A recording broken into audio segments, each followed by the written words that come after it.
جی ناظرین، frontier pod cost کے ایک نئے ایپیسوڈ کے ساتھ میں ڈاکٹر فیض اللہ جان اور میرے ساتھ میرے دوست اور ہمکار ڈاکٹر سید عرفان اشرف آپ کی خدمت میں حاضر ہیں۔ ناظرین، آج کے پوڈ کاسٹ میں ہم تین موضوعات پر بات کریں گے۔ ایک کتاب کے خلاف FIR درج کی گئی ہے اور جو رائٹر ہے کتاب کے اس کی فیملی کو، پبلشر ان کو مسلسل ہراساں کیا جا رہا ہے، ہم اس پر بات کریں گے۔ اس کے علاوہ سوابی کے اندر پچھلے دنوں پولیس نے ایک ویڈنگ پارٹی تھی، اس پر ریڈ کیا، اس میں بہت سارے لوگوں کو اریسٹ کیا جس میں ٹرانسجینڈر کمیونٹی کے لوگ بھی شامل تھے۔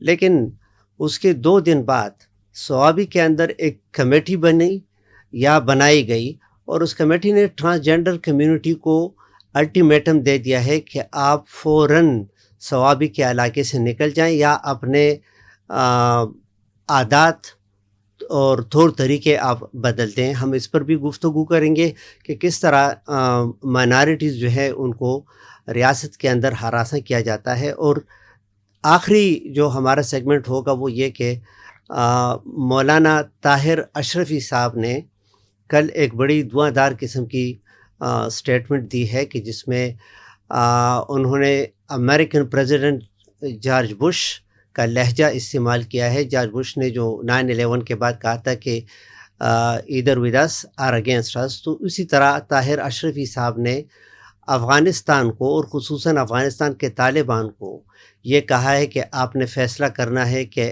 آپ ہندوستان اور اسرائیل کے ساتھ ہیں یا آپ پاکستان کے ساتھ ہیں۔ عرفان، ہم بات شروع کریں گے ایمل خٹک کی کتاب سے۔ ایمل خٹک اجمل خٹک صاحب جو کہ پشتون صرف شاعر تو نہیں تھے، بڑے دانشور تھے اور مزاحمتی سیاست جو ہے اس کے بڑے ایکٹیو علم بردار تھے۔ لیفٹسٹ اور مارکسسٹ فریم ورک میں کام کرتے ایگزیکٹلی۔ کتابیں بھی بہت لکھی ہیں، شاعری کے ساتھ ساتھ نثر بھی لکھا ہے۔ جی، تو ایمل خٹک اس کے بیٹے ہیں جی، اور ایمل خٹک خود بھی یہاں پر جرنلسٹ بھی رہ چکے ہیں۔ پاکستان میں جب تھے مختلف روزناموں کے ساتھ انہوں نے کام کیا تھا۔ اس کے علاوہ جو ہے وہ ہیومن رائٹس سے ریلیٹڈ جو NGOs ہیں ان کے ساتھ بھی انہوں نے کام کیا اور آج کل وہ کینیڈا بیسڈ ہیں۔ کتاب ان کی آئی ہے اور وہ ہے پشتون مزاحمتی سیاست اور ریاست، پشتون مزاحمت اور ریاست۔ یہ ان کی ایک چھوٹی سی کتاب ہے اردو میں۔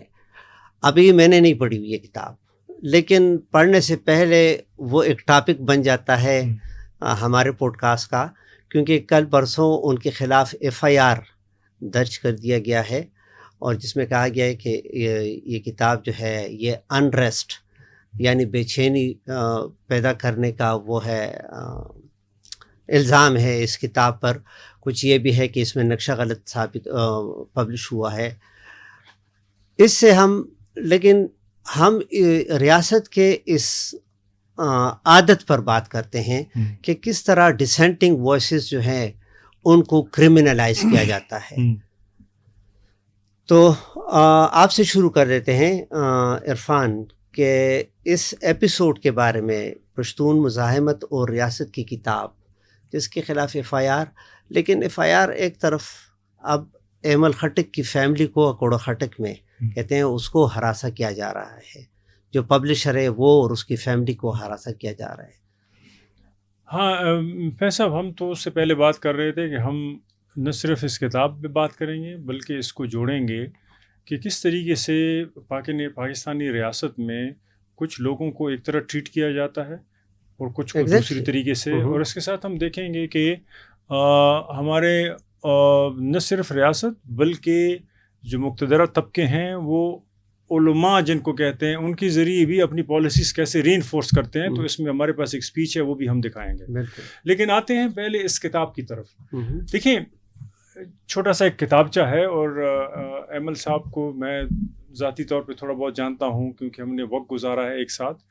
تو وہ ہمیشہ جس طرح اس کے گھرانے سے تعلق ہے وہ سوچتے ہوتے ہیں پشتونوں کا جو ایک مقدمہ ہے ریاست کے ساتھ، میں نے ہمیشہ اس کو اس بحث سے جڑا ہوا پایا اور اگر وہ کچھ لکھتے بھی ہیں تو اسی کے متعلق لکھتے ہیں، اگر بات بھی کرتے ہیں تو لوگوں کے ساتھ اسی پہ بات کرتے ہیں۔ یہ کتاب بھی وہ جو ایک عمومی تاثر ہے نیشنلزم کے پرسپیکٹو میں کہ پشتونوں کے پاس اگلا کیا لاہ عمل ہوگا، تو اس بنیاد پہ پشتون مزاحمت کو ریکارڈ کرنے کی کوشش ہے۔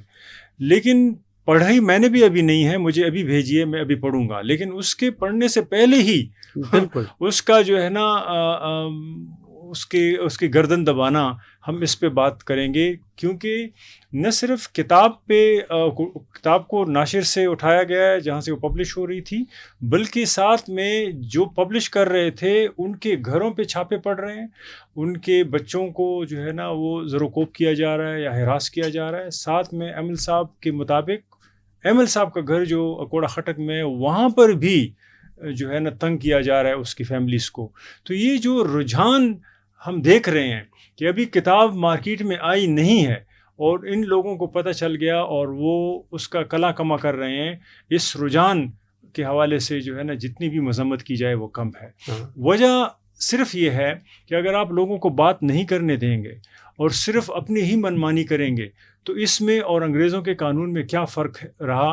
انگریزوں سے پھر آپ نے آزادی کیوں لی؟ پھر تو وہی لوگ آپ سے زیادہ افیکٹولی یہی نظام چلا رہے تھے۔ ساتھ میں دوسرا ایک مورل ایسپیکٹ بھی ہے۔ دیکھیں، بات کرنے کا حق سب کو ہے۔ آپ اگر اس پہ کوئی قانون کا دفعہ استعمال کرتے ہیں تو آپ کتاب کے اوپر جو ہے نا بحث کو ریگولیٹ کریں، نہ کہ فیملیز کو زروکوب کریں۔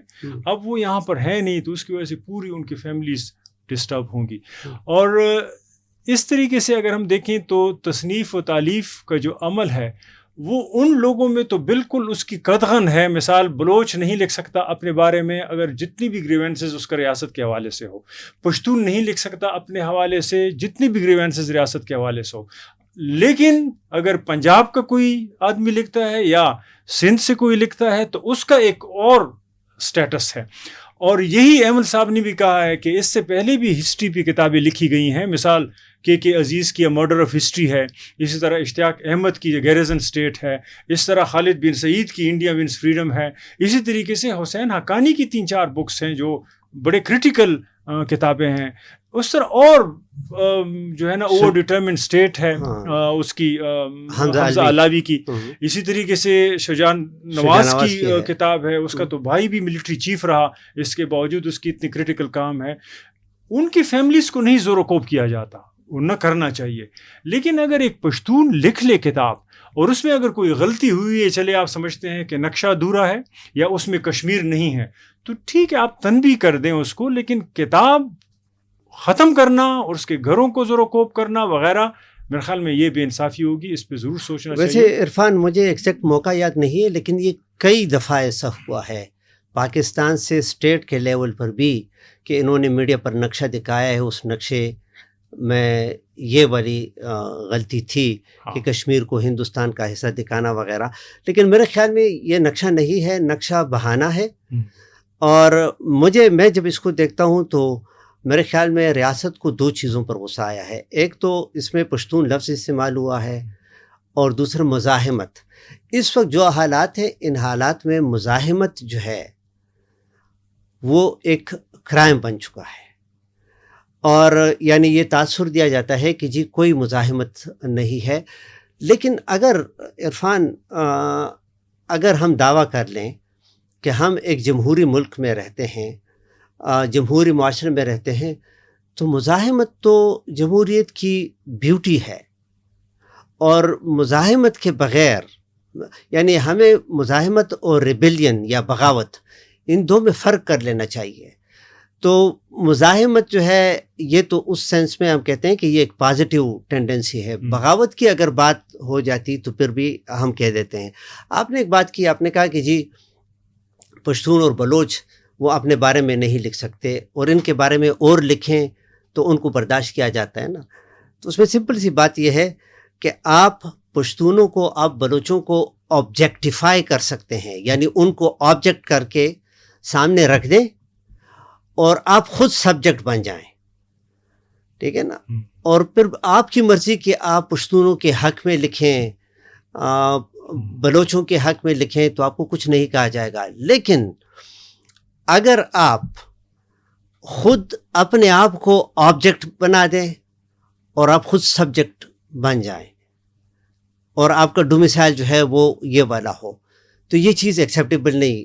میں آسان الفاظ میں بتا دوں کہ میں کیا کہنا چاہتا ہوں، یعنی پشتون یا بلوچ ان کے گریوینسز کے بارے میں اگر پنجاب کا کوئی بندہ لکھے، ان کے گریوینسز کے بارے، جس طرح مثال کے طور پر یہ عمار علی جان اور یہ سب لوگ جو ہے پی ٹی ایم اور ان کے حق میں بولتے رہے نا، ایمان مزاری مثال ایمان مزاری بہادری سے کیس لڑ رہی ہے مارنگ بلوچ کا، اور بلوچوں کے کا مقدمہ لڑ رہی ہے، لیکن وہ چونکہ ایمان مزاری لڑ رہی ہے تو ایک طرح سے ریاست دیکھے گی۔ وہ وہی میں کہہ رہا ہوں، اگر کوئی پشتون یا بلوچ وہ مقدمہ ایمان مزاری کی طرح لڑنا چاہے تو اس کی سر کی خیر نہیں ہے، اس کو ٹارگٹ کر دیا جائے۔ میں یہی کہتا ہوں کہ دیکھیں، اور یہ پچھلے پوڈ کاسٹ میں بھی ہم اس پر بات کر چکے ہیں کہ دیکھیں یہ انگریزوں کی وقت کی پالیسی ہے کہ جو اوپریسڈ کمیونٹی ہے تو ان کا کوئی باہر سے وکیل بن سکتا ہے یا بن سکتے ہیں، لیکن اوپریسڈ کمیونٹی سے خود کوئی وکیل نہیں بن سکتا۔ تو اس میں بھی یہی نا کہ دیکھیں ایمان مزاری، میں تو یعنی اس کے کام کو دیکھتے ہوئے، ایمان مزاری کے کام کو میں اتنا انسپائرڈ، اور میں بعض وقت حیران ہو جاتا ہوں کہ اتنی انرجی اس کے پاس کہاں سے آ جاتی ہے، قابل تعریف ہے۔ ہاں، اور اتنا وقت یعنی ان کے پاس کہاں سے آ جاتا ہے۔ لیکن ایمان مزاری کے کام کے حوالے سے میں نہیں کہہ رہا، ریاست کے ریئیکشن کے حوالے سے میں کہہ رہا ہوں، سٹرکچر کے لیول پہ بات کر رہے ہیں، فرد کے لیول پہ نہیں، ایک انڈیویجول کے لیول پہ نہیں، بالکل، کہ کس طرح ریاست اس کو ریسپونڈ کرتی ہے۔ ایگزیکٹلی، یعنی ریاست جو ہے اس نے ایمان مزاری کو اجازت دے رکھی ہے کہ آپ مہرنگ بلوچ کی وکیل بنے، ریاست نے اس کو یا اس کی طرح اور وکیلوں کو یہ اجازت دے رکھی ہے کہ آپ مارجنلائز کمیونٹیز کا کیس ہر فورم پہ لڑیں، لیکن مارجنلائز کمیونٹیز سے کوئی انڈیویجول اٹھ کے خود اگر کیس لڑنا چاہے، جس طرح ہم ایمل خٹک کی بات وہ کرتے ہیں نا، اگر یہ کتاب مثال کے طور پر کوئی لکھ لیتا، اس پر نام ایمل خٹک کا نہ ہوتا، تو شاید یہ مسئلہ اتنا سنگین نہ ہوتا جتنا کہ یہ وہ ہے، کیونکہ اس میں وہی بات آ جاتی ہے نا کہ آپ کے بارے میں ہم بات کریں گے، آپ کی فریاد ہم جو ہے اس کو پلیٹ فارم پرووائڈ کریں گے، لیکن آپ کے اوقات یہ کہ آپ خود جو ہے اپنے مسئلے کو انڈرسٹینڈ بھی کر سکتے ہیں اور آپ اپنے مسئلے کو پریزنٹ بھی کر سکتے ہیں۔ تو میرے خیال میں یہ سبق دیا جا رہا ہے، کیونکہ میں تھوڑا سا اس کو مزید کمپلیکیٹ کرتے ہیں، اسٹرکچر کے لیول پہ، انفرادی اس کے لیول پہ نہیں۔ دیکھیں، آپ نے بات کہی نا کہ ہم یعنی استعمار ہمیشہ کی کہتا ہے کہ ہم آپ کے لیے بات کریں گے، آپ کا یا لہجہ ٹھیک نہیں ہے، یا کوئی اور وجہ ہے، آپ کا رنگ ٹھیک نہیں ہے، یا جو ہے نا آپ کی بات اتھینٹک ہے، اس لیے پھر لوگوں کو وہ زیادہ کسی اور طرح موبلائز کر سکتی ہے، تو ہم ایسے طریقے سے کریں گے کہ وہ ہم آپ کو آپ کے ظلم سے بچائیں۔ یہ بڑا جو ہے نا وہ نہیں ہے، کیا نام ہے اس کا، یہ تو انڈین جو پوسٹ کالونیل اسکالر ہیں،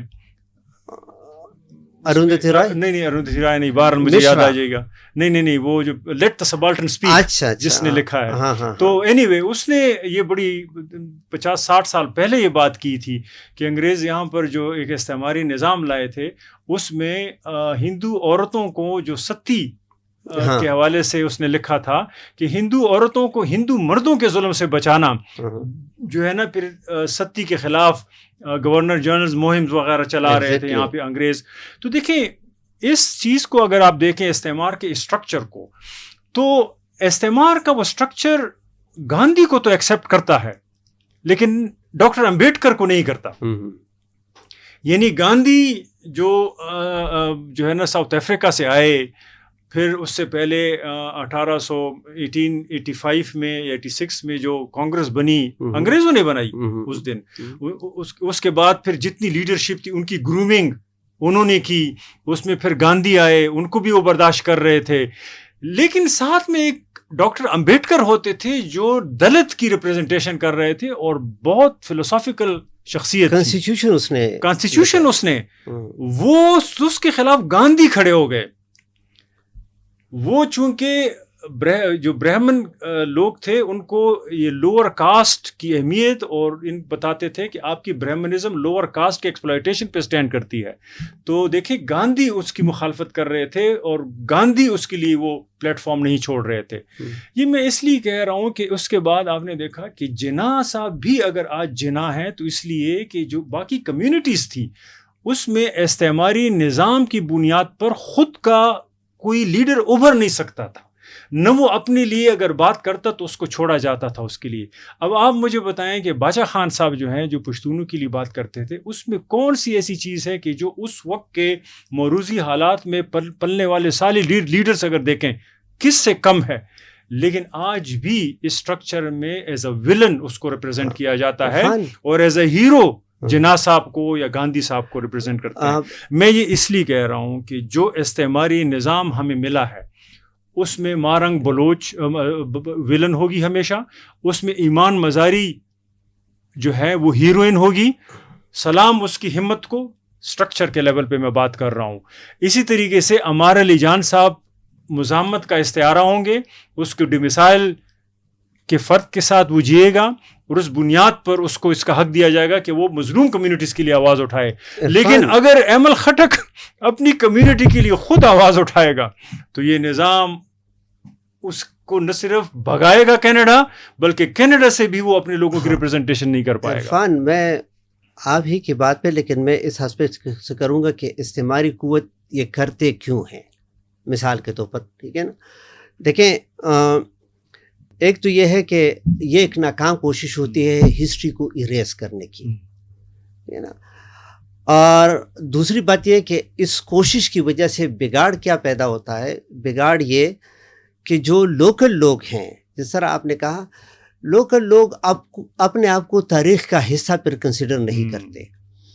اور آپ کہتے ہیں نا کہ جناح صاحب کو اس پوزیشن میں پیش کیا جاتا ہے اور باچا خان کو نہیں. دیکھیں دونوں کو یہ ایک ساتھ پیش نہیں کر سکتے کیونکہ ان کی کنٹراڈکشن سامنے آ جائے گی. جناح صاحب جو ہے وہ معاشرے کو تقسیم کرنے والے تھے، باچا خان وہ معاشرے کو جوڑنے والے تھے. تو یہ دو متضاد شخصیات اس حوالے سے تھیں. دوسری بات یہ لیکن نقصان اس کا کیا ہوتا ہے عرفان، اسلام آباد میں آپ آج بھی جائیں وہاں پر جو نیشنل مانیومنٹ ہے وہاں پر پاکستان میوزیم انہوں نے بنایا ہے. اس میوزیم میں جب آپ جاتے ہیں تو اس میوزیم کے اندر آپ کو نہرو کا مجسمہ نظر آئے گا، اس میں گاندھی کا مجسمہ ہے، اس میں ابوالکلام آزاد کا مجسمہ ہے، اس میں جناح صاحب کا مجسمہ، سب کا. لیکن آپ کو کہیں پر بھی باچا خان یا سمت خان جو ہے ان کا کوئی مجسمہ نظر آئے گا. اور دیکھیں یہ خیانت کی جو ہے انتہا ہے اس سینس میں کہ یہ نہیں کہ آپ نے ایک انڈیویجول کو باہر کر دیا.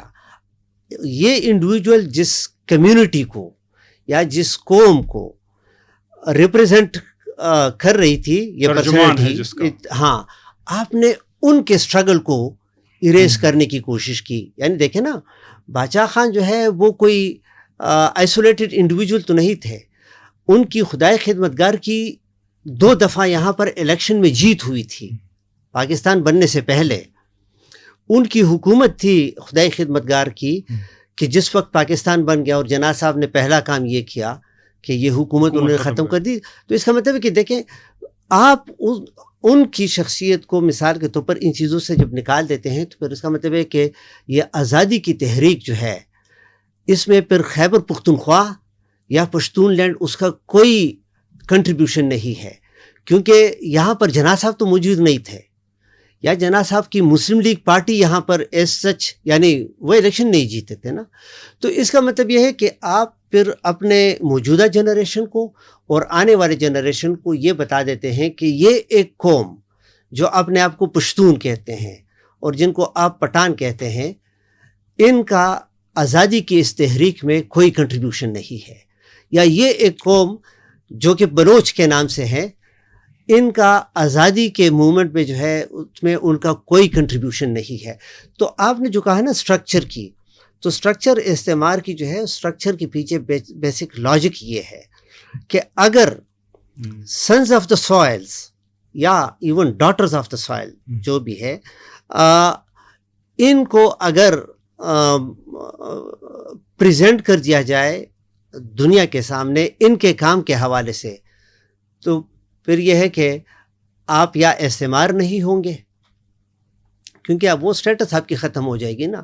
تو اس لیے بہت ضروری ہوتا ہے ایسے میں جو آپ نے کہا کہ یہ، یعنی میں اس دن اخبار میں پڑھ رہا تھا نا کہ ایک سپریم کورٹ کے جج نے ایک 2 جملے غلط کہے جو کہ اس کو نہیں کہنے چاہیے تھے ایمان مزاری کے حوالے سے، تو ٹھیک ٹھاک واویلا اس پر ہوا جو کہ ہونا چاہیے تھا.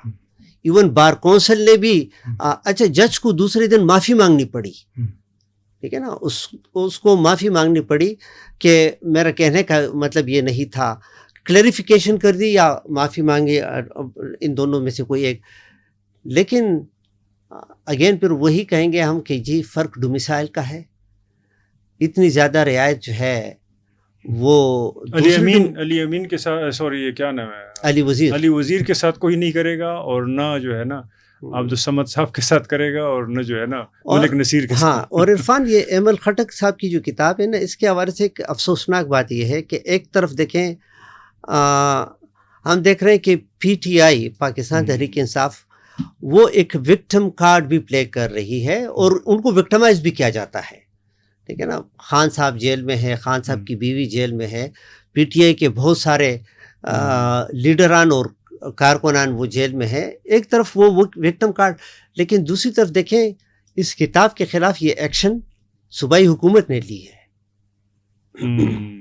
یہ فیڈرل گورنمنٹ نے نہیں، یہ علی امین گنڈاپور صاحب کی جو حکومت ہے، جو پی ٹی آئی کی حکومت ہے، یہ ایکشن، یہ ایف آئی آر ان کی طرف سے پولیس نے. آپ کا خیال ہے کہ یہ اس قابل ہیں کہ ایف آئی آر کسی پہ کر سکیں؟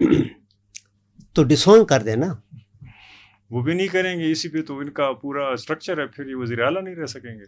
صرف کسی اور طرف آپ کو لے جانا چاہتا ہوں. میں صرف یہ کہنے کی کوشش کر رہا ہوں کہ دیکھیں چیزیں ایسا نہیں ہیں کہ کلونیل اسٹیٹ ہے یا پوسٹ کلونیل اسٹیٹ ہے، جو بھی کہیں، یا نوبادیاتی نظام ہے، اور وہ کچھ لوگوں کو جو کہ آلریڈی محکوم ہیں، وہ ان لوگوں کو یہ حق نہیں دے رہی کہ وہ اپنی تاریخ سے جڑ جائیں اور اپنی تاریخ کے بارے میں خود اپنی بات کر سکیں، اور اس کو مجبور کر رہی ہے کہ ہم جو آپ کو بتائیں گے اپنے تاریخ کے، آپ کے تاریخ کے بارے میں، آپ ان کو اپنی تاریخ سمجھیں اور اس پہ امن و صدق نہ کریں. اگر آپ احتجاج کرتے ہیں یا مزاحمت، اس کی اجازت نہیں دی جاتی کہ آپ اپنی تاریخ خود لکھیں. یعنی ایمل خٹک کی کتاب کیا ہے، وہ سارا، یعنی اس ایمل خٹک جو ہے اس کی پیدائش، اس کی پرورش اور اس کی جو ہے وہ ینگ ایج، وہ ساری اس مزاحمت میں گزری ہے. تو وہ تو کئی حوالوں سے آئی وٹنس ہیں. تو یعنی اس کا مطلب یہ کہ آپ اپنے بارے میں، یعنی آپ اپنی تاریخ رقم نہیں کر سکتے، کوئی اور ڈومیسائل والا وہ آپ کے لیے بے شک نہیں. لیکن اس میں ایک اور بات آ جاتی ہے، مجھے ابھی یاد آیا، ابھی ہمارے جو دوست ہیں دیکھنے والے، اس میں بہت زیادہ پی ٹی آئی کے دوست ہوں گے، تو یہ کہیں گے کہ یہ جمعہ خان صوفی نے بھی تو کتاب لکھی ہے، کیا نام ہے اس کا، اس کتاب کا، فریب ناتمام. تو وہ تو اپنے آپ کو پشتون کہتا ہے، یا وہ پشتون ہے. مثال میں سید کو کہتے ہیں کہ پشتون نہیں ہوتے، اس لیے میں اس کانٹیکس میں کہہ رہا ہوں. میں ایک بات بتا دوں، کیونکہ میں سید ہوں تو نہیں، میں اسی کتاب کے حوالے سے وہ لکھ سکتے ہیں اور ایمل خٹک صاحب نہیں لکھ سکتے. تو کیا وہی میں کہہ رہا ہوں نا. اب اس کو دیکھیں نا کہ جمعہ خان صوفی صاحب جو ہے وہ، اس میں کوئی شک نہیں کہ وہ ایک دانشور ہیں، سوچ ان کا جو ہے، یعنی ہم ان کی سوچ سے اختلاف کر سکتے ہیں، لیکن اس کتاب پر مجھے شک اس دن ہوا کہ جس دن یہ خبر پہنچی کہ اس کتاب کی رونمائی جب اسلام آباد میں ہو رہی تھی، اور جس وقت یہ کتاب چھپی تھی موجودہ، تو اس کے دعوت نامے آپ کو پتہ ہے کون سی تنظیم والے ڈسٹریبیوٹ کر رہے تھے؟ نہیں، جماعت الدعوہ. اب آپ مجھے بتا دینا کہ جماعت الدعوہ جو ہے وہ اسلام آباد میں اس کے دعوت نامے، یعنی یہ نہیں کہ وہ اپنے ہاتھ سے صرف ڈسٹریبیوٹ کرتے تھے. جماعت الدعوہ کی طرف سے وہ تو پھر اس دن اچھا میں یہ وہ تو جماعت الدعوہ والے کر رہے تھے. اور یہ جو بین ایمل خٹک صاحب کی کتاب پہ لگایا ہے کنہوں نے لگایا؟ یہ پی ٹی آئی نہیں, بین تو نہیں, F I R, F I R, P T I. P T I. اور پی ٹی آئی کو کس نے کہا ہوگا؟ تو اس کا مطلب ہے کہ منبع ایک ہی ہے, سکے کے دو رخ نہیں ہے, یہ مشین ایک ہے. بالکل نہیں, منبع ایک ہی ہے. بار بار کہتے ہیں نا کہ گڈ طالبان بیڈ طالبان, سکے کے دو رخ ہے. تو میں اس کو ہمیشہ کہتا ہوں یہ ایک ہی مشین سے سارے نکلے ہوئے ہیں. تو یہ دیکھیں بات پھر ادھر ہی آ کے عرفان ہم آگے بھی جائیں گے, میں جاؤں گا, لیکن وہ بھی جو اب بات آگے جانا چاہتے ہیں وہ اسی نقطے سے جڑی ہوئی چیز ہے. لیکن آپ آگے جائیں پھر اس پہ ہم بات کرتے ہیں. طاہر اشرفی صاحب سے شروع کر لیں یا سوابی؟ میں آپ کو یہ بتانا چاہتا ہوں کہ یہ کلونیلزم یا نوآبادیاتی نظام, نوآبادیاتی نظام یا اس ریاست کی جو ہم نے بات کی وہ ریاست نہیں ہے, وہ لوگ بھی ہیں. کلونیلزم صرف ایک سٹرکچر نہیں ہے, کلونیلزم ایکٹیو ایجنٹس بھی کریٹ کرتے ہیں اور وہ پشتونی ہو سکتے ہیں. ایگزیکٹلی. تو آپ یہ مجھے بتا دیں. میں سمجھ گیا. دیکھیں عرفان, ایک تو یہ کہ پاکستان ویسی بھی یعنی آپ کسی بھی حوالے سے مائنارٹی ہو نا تو زندگی بہت مشکل ہو جاتی ہے پاکستان میں. آپ ایتھنیکلی مائنارٹی ہو جائیں, آپ سیکٹ کی وجہ سے مائنارٹی ہو جائیں, آپ ریلیجن کے, آپ جینڈر کی بنیاد پر اگر مائنارٹی میں چلے جائیں. اور دیکھیں مجھے نہیں یاد کہ یہ کس نے کہا تھا, لیکن یہ بڑے زبردست بات ہے کہ کوئی قوم یا کوئی ملک کتنا سویلائزڈ ہے, آپ صرف یہ دیکھیں کہ وہ اپنے ویکر سیکشنز کو یا مائنارٹیز کو وہ کس طرح ٹریٹ کرتے ہیں, آپ کو اس سے اندازہ ہو جائے گا. گھر کے اندر, گھر کے باہر, شہر کے اندر, شہر سے باہر, کہیں بھی ہو, کہیں بھی. تو آپ کہہ سکتے ہیں کہ یہ قوم یا یہ ملک جو ہے یہ کتنا سیولائزڈ ہے, کتنے سیولائزڈ نہیں ہے. سوابی کے اندر دیکھیں, اور سوابی کوئی دور افتادہ علاقہ نہیں ہے, میرے پاس ایگزیکٹ فگر نہیں ہے, لیکن خیبر پختونخوا میں سب سے زیادہ ایجوکیشن جو ہے وہ سوابی میں ہے. سوابی اسلام آباد کے بے نزدیک ہیں. وہ سارے زیادہ تر پی ٹی آئی کے دوست بھی ادھر سے ہیں, سارے نہیں بہرحال. لیکن یہ ہے کہ دیکھیں یہاں پر ہمارے صوبے میں خیبر پختونخوا میں جب ایم ایم اے کو حکومت سونپی گئی, کیونکہ ضرورت تھی یہاں پر ایم ایم اے جیسے آرگنائزیشن کی, تو انہوں نے کئی اسلامی کام بھی کرنے تھے اپنے یعنی کریڈینشلز کے مطابق. تو ایک کام تو انہوں نے یہ کیا جو کہ ایک جگہ ہنسائی ہوئی, جس کی وجہ سے کہ انہوں نے اسمبلی میں کہا کہ جی شراب پر پابندی. وہ پاکستان میں آلریڈی شراب پر پابندی تھی, لیکن انہوں نے پابندی کے اوپر پابندی لگا دی, کیونکہ اسلامک ٹچ والی, وہ اسلامک ٹچ والی سیاست اس دور سے شروع ہوئی ہے, میں سے نہ کہ عمران خان کے دور میں. ہاں. دوسری ایک بات وہ باقی ہم چھوڑ دیتے ہیں جو ہمارے ٹاپک سے ریلیٹڈ. ایک کام انہوں نے نہیں, روڈ کے کنارے جو تصویری تھی خواتین پر, انہوں نے اس کو بلیک ہاں لیکن اور وائٹ وہ کیا. پھر تیسرا انہوں نے ڈبگری میں جو وہ, میں اس کی طرف آ رہا ہوں کہ دیکھیں پشاور میں تاریخی لحاظ سے ڈبگری کا علاقہ جو ہے وہ مشہور اس لیے کہ یہاں پر ٹرانسجینڈر کمیونٹی رہتی تھی. ٹھیک ہے نا. ٹرانسجینڈر, میں خود جب اخبار میں تھا تو کئی دفعہ وہاں پر گیا ہوں فیچر لکھنے کے لیے. کئی ٹرانسجینڈر جو ہے اور خواجہ سرا, ان کو میں نے انٹرویو کیا. تو رام داس اور یہ ڈبگری یہ علاقے ایسے تھے کہ جہاں پر ان کی بالا خانے وہ لوگ اس کو کہتے تھے. ایم ایم اے نے یہ کام کیا کہ انہوں نے ان سب کو ڈبگری اور رام داس سے نکال دیا, اور ساتھ ہی ساتھ جو نشتر حال ہمارے پاس ایک کلچرل سینٹر تھا جس میں اسٹیج ڈرامے وغیرہ ہوتے تھے, اس کو بھی بند کر دیا. یعنی نشتر حال کے اس میں مزید ڈرامے وغیرہ نہیں ہوگے, گویا کہ ان کے اسلام کا بول بالا ہوا. اچھا, انہوں نے یہ نہیں سوچا کہ آپ نے ٹرانسجینڈر کو وہاں سے نکال دیا تو یہ آپ نے ایک فزیکل سپیس سے ان کو نہیں نکالا, آپ نے ان کو ان کی زندگی سے بھی نکال دیا. ٹھیک ہے نا. تو وہ دوسری دفعہ, پہلی دفعہ یہ ٹرانسجینڈر اکثر گھروں سے نکالے جاتے ہیں, ہاں, اور اگلی دفعہ پھر نظام نکال, تو وہ کہاں جائیں گے, پھر اگلی دنیا میں جائیں گے. یہاں تو نہ اسٹرکچر اون کرتے ہیں نہ گھر والے. بالکل. تو اس دن سے ٹرانسجینڈر جو ہے ان کو ٹارگٹ کرنا وہ شروع کر دیا گیا. اب ہم پوڈ کاسٹ کے حوالے سے جو کہہ رہے ہیں تو لاسٹ ویک سوابی کے اندر ایک فنکشن تھا. اس فنکشن میں ٹرانسجینڈر بھی تھے ڈانسرز کے طور پر. پولیس والوں نے ان پر ریڈ کیا اور مور دین 100 لوگوں کو اریسٹ کیا کہ جس میں ٹرانسجینڈر بھی شامل تھے. اور دیکھیں پولیس کی رپورٹ میں یہ بھی تھا کہ ٹرانسجینڈر نے پولیس پر اٹیک کیا.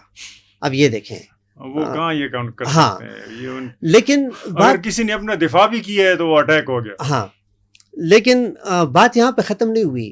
اس کے دوسرے دن سوابی کے اندر ایک کمیٹی بنی جس میں JUI کے اور سب پولیٹیکل پارٹیز جو ہیں, سب میں کہہ رہا ہوں لیکن بہت ساروں کے وہ لوگ شامل تھے.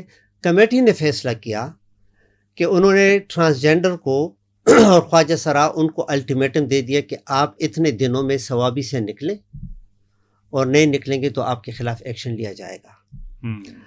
اب مجھے یہ بات سمجھا دے عرفان کہ تخریب کاروں کو تو پناہ دی جاتی ہے, ٹھیک ہے نا, ان کو تو پناہ دی جاتی ہے. بلکہ مجھے یہ آتا ہے, میں اس کو تخریب کار کے حوالے سے نہیں کہتا, لیکن حافظ سعید صاحب کو جب عدالت نے اور مسعود اظہر ان دونوں میں سے کوئی ایک, جب ان کو جیل کی سزا ہوئی تو عدالت نے کہا کہ ان کے گھر والوں کو ریاست پر منتھ اتنے پیسے دے گی نان و نفقہ کے حوالے سے. یعنی ان کو ریاست کو اتنا احساس تھا اور عدالت کو بھی اتنا احساس تھا. آپ ٹرانسجینڈر کو کہتے ہیں کہ آپ سوابی سے نکلیں ورنہ آپ کو نکالا جائے گا.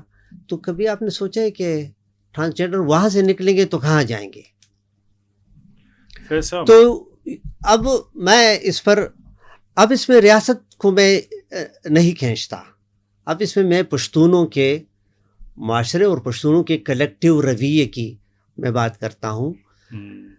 ٹھیک ہے, ریاست کی جبر میں انہوں نے یہ فیصلہ کیا ہوگا, لیکن ان کی وہ پشتون ولی کہاں چلی گئی, وہ ان کے وہ روایات کہاں پر چلے گئے کہ آپ ایک ولنریبل کمیونٹی کو, جو کہ آلریڈی ہم دیکھتے ہیں ہر دوسرے دن ان کو ٹارگٹ کر کے مارا جاتا ہے, آپ ان کو کہتے ہیں کہ آپ سوابی سے نکلیں. کہتے ہیں مجھے ہنسی کیوں آئی, آپ نے جو آرگومنٹ باندھا نا, مجھے لگا ہمارا ایک دوست ہے, مجھے اسی کی آرگومنٹ کی طرح لگا آپ کا آرگومنٹ. سوری ٹو سے میں آ رہا ہوں اس کی طرف, آپ کا مطلب وہ نہیں ہوگا, بس مجھے ویسے ہی اس دن میں اس کے ایک پوڈ کاسٹ کو سن رہا تھا, ویسے ہی اس پہ آ گیا. تو نہیں میں اسی طرف آ رہا ہوں. میں دیکھیں اس نے کہا کہ یہ پشتون اپنے ساتھ سب کچھ خود کر رہے ہیں, یہ اسامہ بن لادن کو کون لے کے آیا, یہ القاعدہ کو کون لے کے آیا وغیرہ, یہ پشتون لے کے آئے, یہ جو ہے نا بیت اللہ کون ہے, حکیم اللہ. تو ہم بھی اسی طرف جا رہے ہیں کہ یہ پشتون کمیٹی بنی اور ٹرانسجینڈر کو کر رہے ہیں, تو اس لیے دیکھیں اس کے پیچھے آپ نے خود ہی پھر اس کو مجھے بتایا, آپ کا مطلب وہ نہیں تھا, لیکن مجھے وہ فخر کا خیال پہ ویسی اس کی بات پہ تھوڑا سا وہ ہوا کہ اس بیچارے کو یہ پتہ نہیں ہے کہ عبداللہ اعظم کو کون لے کے آیا تھا, اسامہ بن لادن کو سوڈان سے کون لے کے آیا تھا. ٹھیک ہے نا. اس کے علاوہ آپ تو کہہ رہے ہیں کہ اس کو ریاست پیسے بھی دیتی ہے ان کی فیملیز کو. یہ جس نے لیاقت علی خان کو مارا تھا, کیا نام تھا اس کا, غلام اکبر, کیا نام تھا, سید اکبر, اس کی فیملی کو ریاست پیسے دیتی تھی. یعنی سید اکبر کو ریاست کے لوگوں نے پھر مارا بھی ادھر ہی جہاں انہوں نے جو ہے نا لیاقت علی خان کو مارا. اور اس کے بعد اس کی فیملی کو, اس کے بیٹے کی اب کتاب بھی آئی ہے جس میں وہ باقاعدہ بتا رہا ہے کہ ڈاکٹر فاروق نام ہے اس کا, لیاقت علی خان کو کس نے مارا. تو میں ویسے جو ہے نا یہ دوستوں کو یہ کہنا کی کوشش کر رہا ہوں کہ دیکھیں ہم یہ نہیں کہہ سکتے, آپ کا مطلب وہ نہیں تھا, لیکن ہم نے اسٹرکچر کو چونکہ بہت ریاست کو کہا, اس سے ہم آگے بڑھنا چاہتے تھے. لیکن دیکھیں ریاست اور فرد کی بات ہی نہیں ہے, دونوں کے درمیان ایک تعلق کی بات ہے کہ ریاست کی کیا توقعات ہیں, ایکسپیکٹیشنز ہیں, انٹینشنز ہیں اور میکینزمز ہیں جس کی بنیاد پر وہ فرد کی انرجیز کو ایک ڈائریکشن دیتا ہے یا دوسری ڈائریکشن. اسی طرح ہے نا پالیسیز کیا بناتا ہے. اب مسئلہ یہ ہے کہ جب فرد دیکھتا ہے یا کمیونٹی دیکھتی ہے کہ ریاست اسامہ بن لادن کو پناہ دے رہی ہے, مذہب کو بیچ میں لا کر, سیاست کو بیچ میں لا کر سعودی عرب اسٹریٹجک کے اسٹریٹجک. تو ریاست فرد کے پاس بہت کم گنجائش ہوتی ہے اس مزاحمت کے کہ جو آپ ایکسپیکٹ کرتے ہیں منظور پشتین سے. ہر شخص منظور پشتین نہیں ہوتا, اس میں بہت سے لوگ جیسے ہوتے ہیں, وہ مزاحمت پہ یقین نہیں رکھتے, وہ ریاست کے ساتھ نہیں میں دوست ہے میرا, یا اس طرح بہت سے لوگ ایسے ہوں گے کہ جو کہیں گے کہ ریاست کے سامنے مزاحمت نہیں کرنی چاہیے. میں بھی کبھی کبھی کہہ دیتا ہوں. وجہ یہ ہے کہ میں سمجھتا ہوں کہ اگر ریاست کے سامنے بندوق اٹھا کے آپ مزاحمت کریں گے تو ریاست آپ کا کچھ اور بنا دے گی, جس طرح کہ ہم گڈ اور بیڈ طالبان کو دیکھتے ہیں. تو یہ کوئی بری اور اچھی بات نہیں ہے. میں جنرلی کہہ رہا ہوں کہ یہ ریلیشن شپ انڈرسٹینڈ کرنا ہے, نہ آپ کی طرح جس طرح آپ نے کہا کہ اب لوگوں پہ جایا جائے, نہ اس کو دیکھا جا سکتا ہے, نہ صرف ریاست پہ تنقید کی جا سکتی ہے. اب یہاں پر اگر کمیونٹی اٹھی ہے اور اس نے ٹرانسجینڈر کو کے ساتھ وہ سلوک کیا جو نہیں کرنا چاہیے, تو پھر یہ دیکھنا چاہیے کہ اس کو اجازت کس نے دی. آپ وہاں کی پولیس کو اس سے مبرہ ڈکلیئر کر سکتے ہیں. تو یہ میں کہنا چاہ رہا ہوں کہ یہ جو نوبادیاتی نظام ہے نا, یہ دو لیول پہ کام کرتا ہے. ایک ریاست کے لیول پر, ایک ریاست کا عکاس پھر وہ لوگ بن جاتے ہیں جو ریاست کے اس جبر سے فائدہ اٹھاتے ہیں, پیٹریارکی, فدرسری نظام. نہ عرفان, آپ اسینشلزم پہ جا رہے ہیں. میں اسینشلزم پہ یقین نہیں رکھتا. میں یہ دیکھتا ہوں کہ یہ اسٹرکچر جو ہے ان کا ایک جبر ہوتا ہے, لیکن ہم اکثر اپنے ڈسکشن میں بات کرتے ہیں نا کہ ہیومن ایجنسی بھی ہوتی ہے.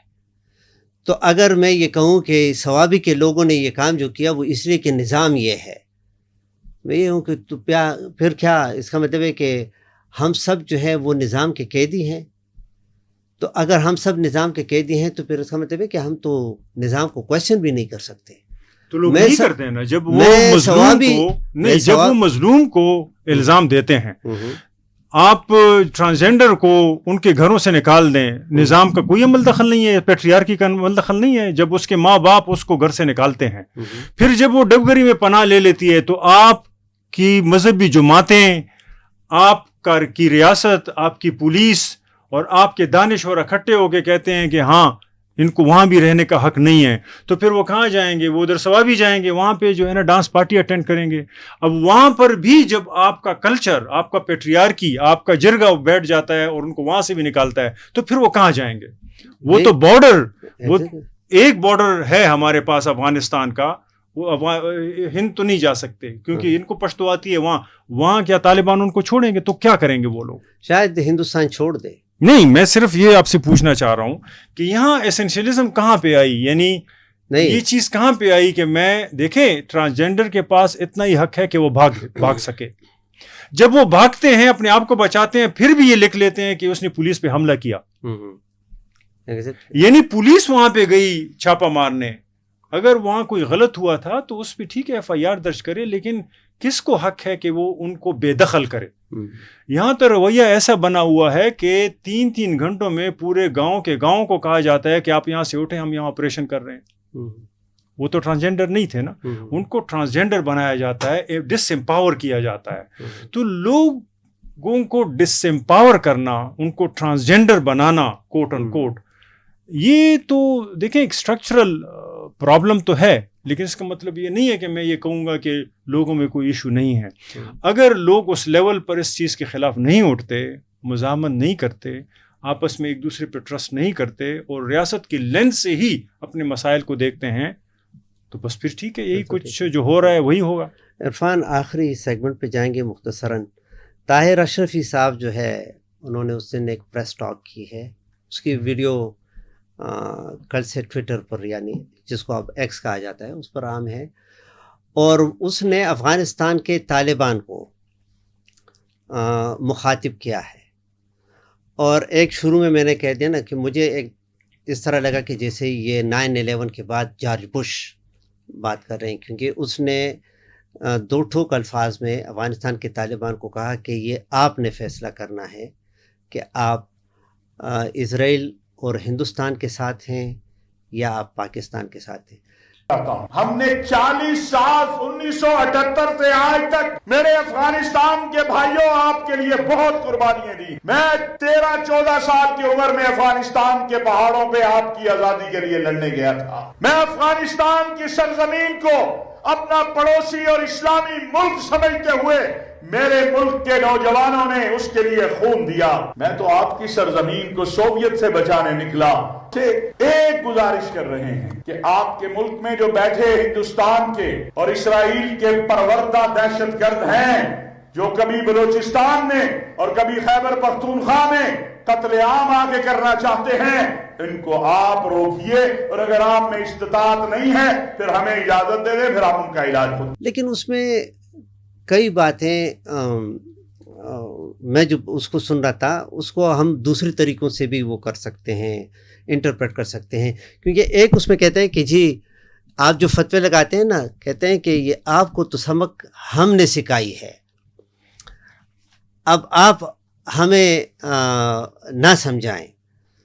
تو مجھے ایسا لگا کہ جیسے یہ کہہ رہے ہیں کہ طالبان کو کہ آپ جو کچھ کر رہے ہیں اس کی ٹریننگ تو ہم نے آپ کو دی تھی, اور آپ ابھی وہی کچھ ہمارے ساتھ کر رہے ہیں جو ہم نے آپ کو ٹرین کر کے اپنے ملک کے اندر کرنی تھی, یعنی مثال کے طور پر ٹیررزم. ٹھیک ہے نا. تو کہتے ہیں ہاں, تو مجھے وہ فرینکنسٹائن والی بات یاد آ گئی کہ کیا سرکاری سطح پر ہمارے لوگوں کو اس بات کا احساس ہوا ہے کہ آپ نے جس مانسٹر کو, فرینکنسٹائن مانسٹر کو تیار کیا ہوا ہے, جس بلا کو آپ نے تیار کیا ہوا ہے, تو وہ مانسٹر جو ہے وہ تو اپنے نیچر کے مطابق ہی چلے گا نا. جیسے کہتے ہیں this is the nature of the beast, تو مانسٹر کا نیچر جو ہے وہ اس کے مطابق.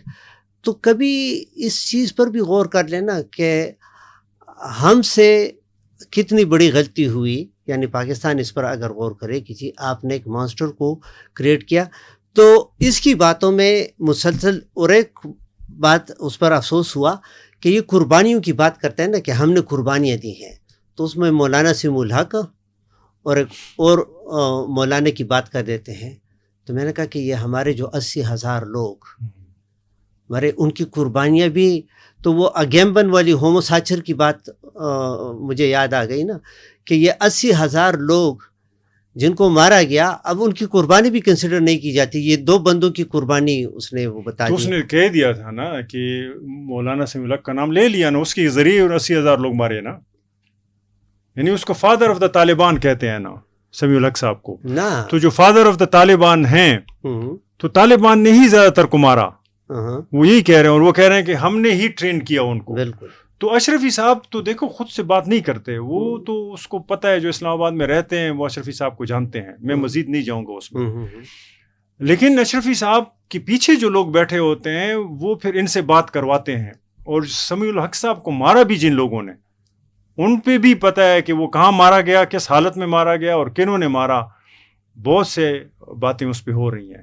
تو اشرفی صاحب کو تو ہم بخش لیتے ہیں, لیکن اس کے ذریعے جن لوگوں نے جو بات کہلوانی ہے وہ یہی ہے پشتونوں کو کہ ہم آپ سے افغانستان میں جو کروائیں گے آپ وہ کریں گے. اس کے آگے اگر آپ سوچیں گے بھی, اس کے آگے اگر کوئی چیز آپ کریں گے پاکستان کی سرزمین پر, تو وہ ٹیررزم ہوگی. تو جو یہ ایمل صاحب سے ہم نے بات شروع کی تھی, اگر وہ لکھے گا بھی تو وہ ٹیررزم ہے. اگر وہ اپنے بارے میں ماتم بھی کرے گا پی ٹی ایم کی طرح تو اس کا لہجہ ٹھیک نہیں ہے, وہ بھی ٹیررزم ہے, اس لیے ان کو ڈکلیئر کیا ٹیررسٹ آرگنائزیشن. اگر مارنگ بلوچ کانسٹیٹیوشن کے نیچے اپنا مقدمہ پرامن طریقے سے خاتون ہوتے ہوئے بھی اسلام آباد لے کے جائے گی تو وہ بھی ٹیررسٹ ہے. تو دیکھیں یہ سارا جو آرگومنٹ ہے ریاست کا بیانیہ, اور اس کے بنیاد پر کچھ لوگوں کا اٹھنا, چاہے وہ ثوابی میں جرگہ ہو اور ٹرانسجینڈر کو زور و کوب کر رہا ہے, یا طاہر اشرفی صاحب اسلام آباد میں سب کچھ کر رہے ہیں, یا ہمارے اور پشتون دانشور کوئی کتاب لکھ رہا ہے اور کوئی میڈیا پہ بیٹھ کر مظلوم کو کوس رہا ہے کہ آپ کی وجہ سے سب مسئلہ ہے.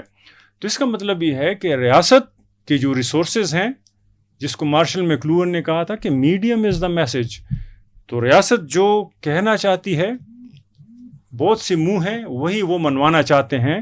اور یہ وائلنس تو اسی وجہ سے پروڈیوس ہو رہا ہے نا, کہ اگر آپ نہیں مانتے, میں نہیں مانتا, ایمل خٹک نہیں مانتا, تو پھر اس کو پولیس بھگتے گی, اس کو فوج بھگتے گی, عرفان اس کو جو ہے نا میرے خیال میں بہت ہو بس چکا. کر دیتے ہیں. اچھا, ٹھیک ہے نا.